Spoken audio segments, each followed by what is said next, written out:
پێشکەشە بە یادی هاوڕێ و ڕێبەری گیانمەڕکردوو دکتۆر جەعفەری شەفیعی.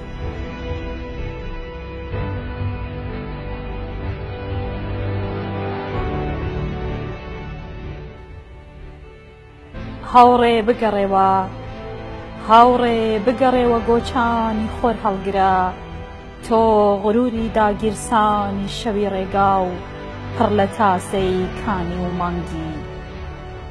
چەپک چەپک ئەستێرە بە دارستانی بەژنی ئاسمانە بۆت دەگەڕێن، بۆن بە یادگاری وەرزەکانی ڕاسانەوە دەکەن.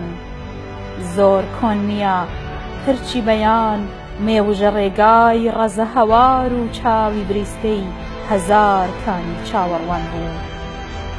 سنە قریوەی هاتنەوەت کرماشان بەڕەزای بەرباخەڵی شیرینێکی شەڵاڵی خوێن.